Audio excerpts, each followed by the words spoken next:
오는 11월 8일에 치러지는 미 대통령 선거는 민주당의 힐러리 클린턴 전 미국 국무장관과 공화당의 도널드 트럼프의 대결이 됐습니다. 두 사람이 살아온 인생이 크게 다른 만큼 대선 공약도 극명한 대조를 보이는데요. 한반도와 관련한 공약에도 뚜렷한 차이가 있습니다. 네, 누가 대통령이 되느냐에 따라서 우리나라에 미치는 영향도 그만큼 달라지게 되는 겁니다. 자세한 내용 이준환 인천대 교수와 살펴보겠습니다. 네, 교수님 안녕하십니까? 안녕하세요. 네. 힐러리 클린턴과 도널드 트럼프 둘 중 누가 대통령이 되더라도 일단 우선적으로 예상할 수 있는 게 보호무역이 좀 강화되지 않겠느냐 이런 예측이 대다수죠. 네, 두 후보가 모두 보호주의 무역 정책을 표방을 하고 있습니다. 물론 이제 그런 공통점에 비해서 약간의 강도가 조금 있다는 그 강도의 차이가 있다라고 하는 그것이 좀 주목을 해야 되는데요.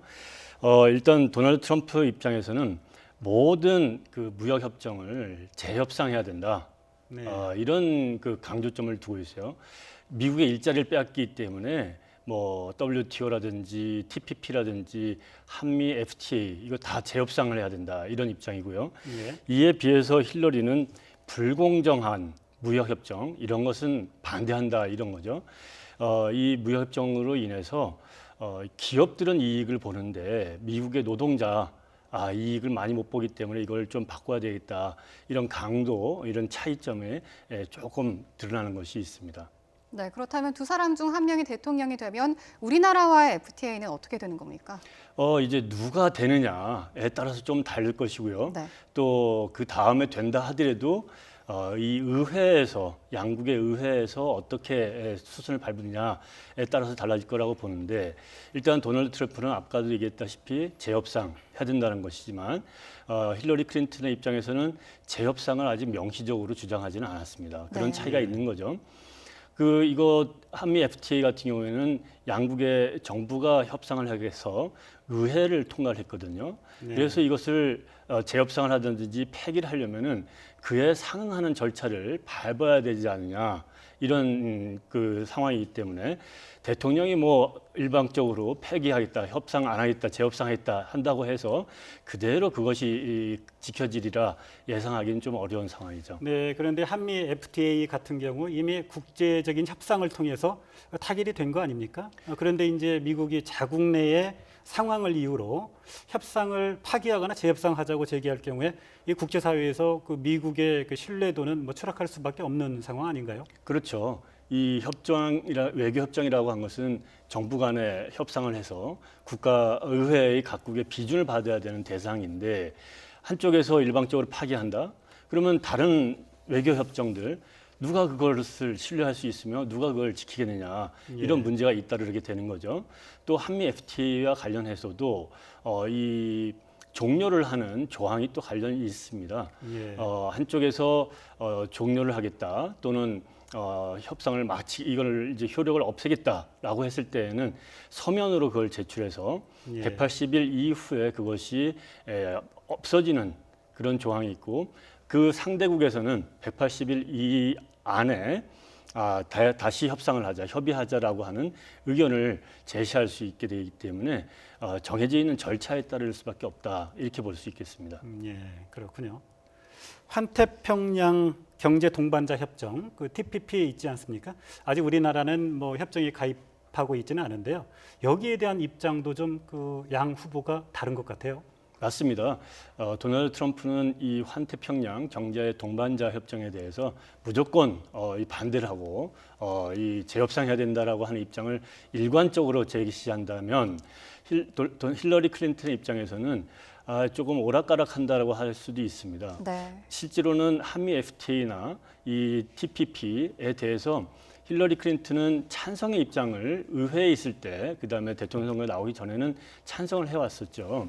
그런데 이 선거 과정에서 도널드 트럼프의 이 보호주의 무역 정책이 이 저변을 확장하고 지지를 얻으니까 민주당 입장에서도 이것을 따라가는 수세적인 입장을 보이고 있는 거고 과거에 이제 오바마 대통령도 보호주의 무역 얘기를 안 하다가 결국은 보호주의를 하겠다라고 선거 과정에서는 예. 따라가다가 자기가 임기 중에는 TPP를 주도적으로 이렇게 맺어가는 그런 것들을 보면 힐러리는 피할 수 없는 이렇게 하는 것이 당연한 그런 모습이다 볼 수 있겠습니다. 네. 미국 대통령 선거가 이런 상황이기 때문에요. 그 TPP 가입을 둘러싼 우리 국내의 그 준비나 움직임도 뭐 상당히 뭐 영향을 받을 수밖에 없겠네요. 그렇죠. 지금 이 전반적으로 그 미국의 보호주의 무역 정책이기 때문에 힐러리 클린턴이 당선이 되던 네. 또는 도널드 트럼프가 되던 한미 FTA건 TPP건 한국의 속도 조절이라든지 대응 논리를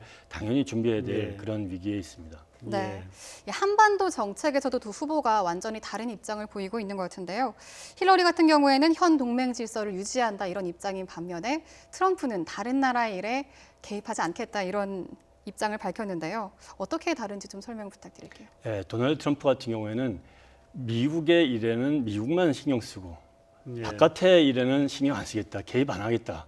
그래서 예. 신고립주의라고 얘기를 하는 거죠. 네. 예. 괜히 바깥의 일에 개입해서 드는 비용, 그것이 정치적인 비용이건 경제적인 비용이건 아니면 군인들이 가서 사망하거나 다치는 일 이런 것까지 다 안 하겠다라고 하는 것이고 힐러리 클린턴 입장에서는 같이 이렇게 해서 더 강해지겠다.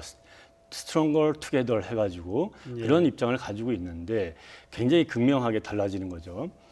이런 차이로 인해서 누가 대통령이 되느냐에 따라서 미국의 전통적인 외교 정책 계속 이어질 것이냐 아니면 그것에서 완전히 바꿔질 것이냐 이런 기로에 서 있는 것입니다. 네, 대외 정책과 관련해서요. 그 특히 이제 우리에게 직접적으로 영향을 미칠 수 있는 부분이 주한미군의 방위비 그 분담 증액 요구가 혹시 미국 측에서 나오지 않을까 하는 우려거든요.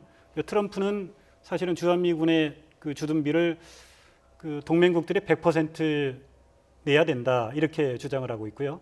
그 힐러리의 입장은 이것과는 조금은 좀 그 다른 것 같은데요. 네, 어떻습니까? 맞습니다. 이 도널드 트럼프 입장에서는 한국뿐만 아니라 미군이 주둔하고 있는 모든 지역 국가들이 안보에서 무임승차를 하고 있다. 그렇다면 이 미군이 주둔하고 있는 비용에 대해서 모두 다 대라. 되지 않는다면 우리가 나가겠다. 그래서 거기서 전쟁이 일어나면 스스로 알아서 해결하라라고 하는 입장이라서 만약에 주한미군에 대한 방위 주둔 비용을 더 증액을 요구할 가능성이 있는 거죠. 그 주한미군의 그 주둔 비용에 대한 그 한국 측 부담금이 연간 한 그 9,500억 원 정도 된다고 하더군요. 네, 지난해 기준에 이제 거의 1조 가량이었고 예. 2001년에 이제 4,500억 정도였겠으니까 15년 사이에 한 2배 정도가 상승을 한 거죠. 네. 이 비용이 지금 현 주한미군 사령관 입장에서는 적정한 수준의 충분한 비용을 한국 측에서 대고 있다라고 평가를 하고 있거든요. 네. 그런데 지금 이제 도널드 트럼프는 많이 대라, 100% 대라, 아니면 우리 나갈 수도 있다. 예. 힐러리 클린턴은 적정한 것 같다. 뭐 이런 차이가 있는 것 같습니다. 주한미군 그 방위비 분담금의 그 주요 내용은 어떻게 구성되어 있습니까? 그 경상비가 있고요. 예. 거기 인력에 대한 그 경상비가 있고 또 무기 재고를 유지하는 그런 비용들이 있는데 사실은 기지를 우리 한국이 제공을 하고 있고 하기 때문에 이 비용이 상당히 우리 한국의 입장에서는 우리 GDP 수준의 다른 나라 비용을 비교하면은 적정한 수준의 비용을 이미 되고 있다라고 평가를 할 수 있겠습니다. 네. 예. 힐러리와 트럼프 대북 정책도 상당히 다른 것 같습니다. 힐러리 같은 경우에는 비핵화 없이는 대화도 없다 이렇게 입장을 밝혔고 트럼프는 핵에 대해서는 단호하지만 뭐 김정은과 햄버거를 먹으며 이야기하겠다 이런 말을 하지 않았습니까? 네, 이제 힐러리 클린턴이 만약에 이 대통령이 되면 오바마 행정부가 지금까지 고수했던 전략적 인내라고 하는 비핵화가 우선이고 그 다음에 무슨 평화협정이라든지 이 다른 절차를 밟을 수 있다라고 하는 그런 정책에서 이어져 나갈 거라고 예상이 됩니다. 네.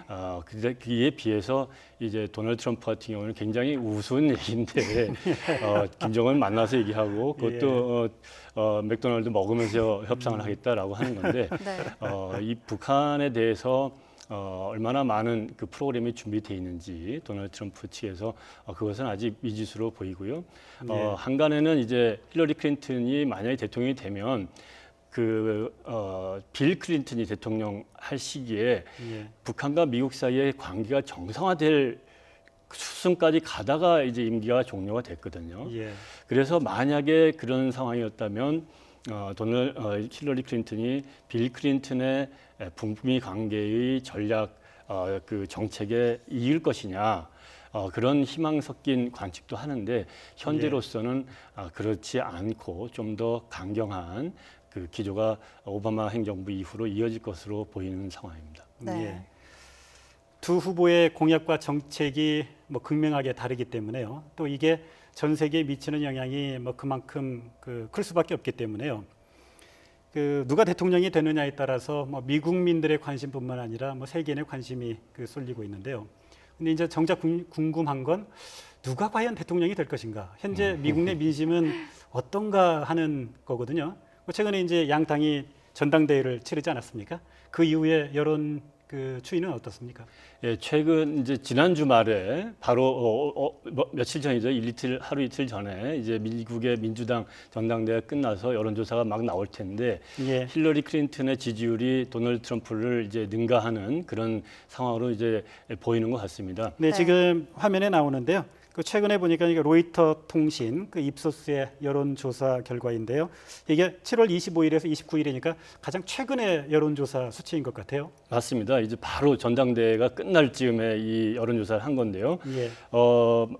도널드 트럼프가 1년 전에 대통령 선거에 출마하겠다 했을 때 지지율이 1%였습니다. 예. 그리고 나서 도널드 트럼프의 지지율이 힐러리 클린턴을 이긴 적이 2번이 있었습니다. 예. 지난 5월 달에 공화당의 사실상 대통령 후보로 결정됐을 때 도널드 트럼프의 지지율이 힐러리 클린턴의 지지율을 좀 앞섰어요. 그러다가 예. 6월 14일에 힐러리 클린턴이 민주당의 사실상 대통령 후보로 결정이 되면서 다시 힐러리 클린턴의 지지율이 올라갔다가 예. 이번 지난주에 그 공화당의 전당대회 때 다시 도널드 트럼프의 전당대회 효과로 인해서 힐러리 클린턴의 지지율을 능가하게 됐었는데 예. 지금은 이제 전당대회가 바로 끝난 예. 힐러리 클린턴의 지지율이 올라가는 걸 보면 네. 이제 전당대회 효과는 하루 한 1, 2주 안에 다 이제 잦아질 것이고 예. 이제 앞으로 펼쳐질 100일간의 이 정식 레이스 본선의 이 상황의 변화에 따라서 지지율의 변동도 있을 수는 있다 이렇게 보는 네. 거죠. 네. 지금 화면에 나가는 그 그래픽을 보면요, 양당 후보가 전당대회 효과를 톡톡히 본 여론조사 추이가 지금 나오고 있어요. 맞습니다. 네, 트럼프가 이제 전당대회를 먼저 했기 때문에 그때 당시에는 상당히 이제 지지도가 힐러리를 앞서는 상황으로 나왔는데요. 양당의 이제 전당대회가 끝나고 나니까 이제는 힐러리가 트럼프를 조금이나마 이제 앞서가는 추세로 좀 접어든 것 같아요. 맞습니다. 이제 아까도 말씀드렸다시피 다다음 주 되면 미국의 이제 전당대회가 다 끝나기 때문에 예. 이제 양당의 전당대회가 다 끝난 다음에 실질적인 본선 레이스에서 양 후보에 대한 지지율 조사들이 속속 나타날 것이죠.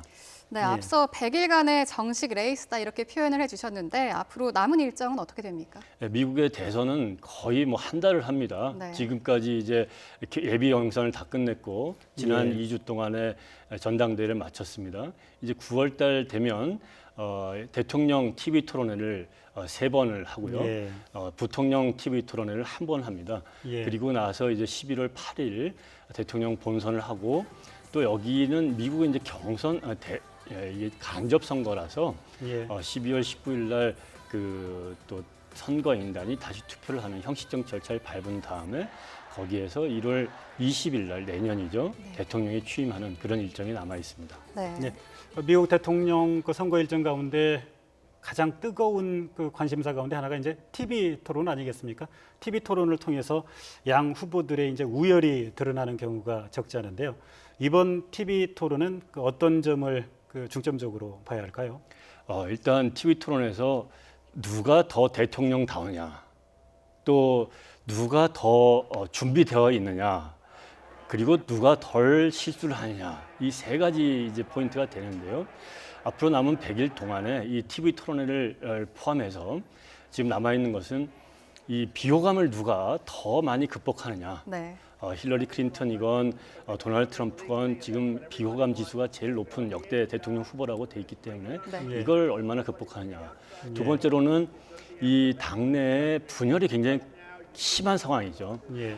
도널드 트럼프가 얼마나 비주류로서 주류 지도부, 그 다음에 지지자들의 이 호응을 이끌어내고 또 힐러리 클린턴은 버니 샌더스의 지지자들을 얼마나 흡수하느냐. 이것이 선거에서의 관건으로 남아있다고 봅니다. 네. 네. 교수님 오늘 말씀 감사드립니다. 고맙습니다. 지금까지 미국 대통령 선거와 관련해서 이준환 인천대 교수와 함께했습니다.